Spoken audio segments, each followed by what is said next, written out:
প্রাণ বাঁচাতে অস্থায়ী আশ্রয় কেন্দ্রে ঠাঁই নিয়েছেন থাইল্যান্ড কম্বোডিয়া সীমান্তবর্তী এলাকার মানুষ। রোববার থেকে নতুন করে শুরু হওয়া হামলা পাল্টা হামলায় এমন পরিস্থিতি তৈরি হয়েছে।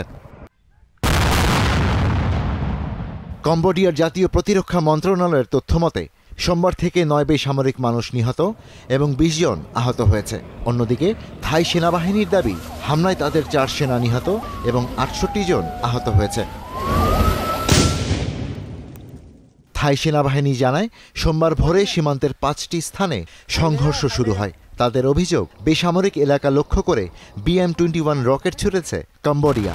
পাশাপাশি থাই ঘাঁটিগুলোর উপর গ্রেনেড লঞ্চার, আর্টিলারি ও ড্রোন হামলা চালিয়েছে তারা।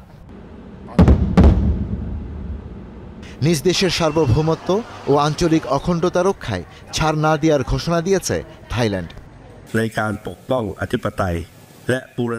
আন্তর্জাতিক আইন অনুসারে দেশের সার্বভৌমত্ব এবং আঞ্চলিক অখণ্ডতা রক্ষার জন্য সর্বোচ্চ চেষ্টা করবে সরকার।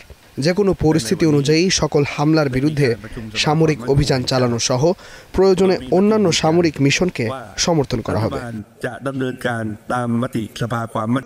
অপরদিকে কম্বোডিয়ার দাবি, তাদের বাহিনীর উপর প্রথমে হামলা চালায় থাইল্যান্ড।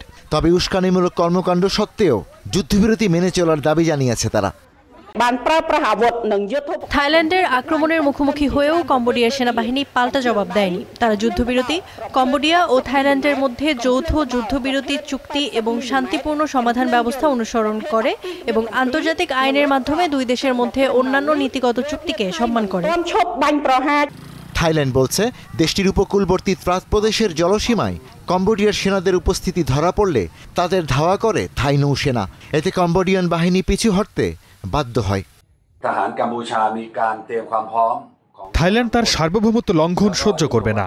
এমনটি হলে সতর্কতা অবলম্বনের পাশাপাশি যথাযথ ব্যবস্থা, শান্তি, স্থিতিশীলতা এবং মানবিক দিকগুলো বজায় রাখবে। থাইল্যান্ডের দাবি, সীমান্তে ভারী অস্ত্র ও স্নাইপার শুটার মোতায়েন করেছে কম্বোডিয়া। এছাড়া স্থল সীমান্তে পরীক্ষা খনন করেছে তারা।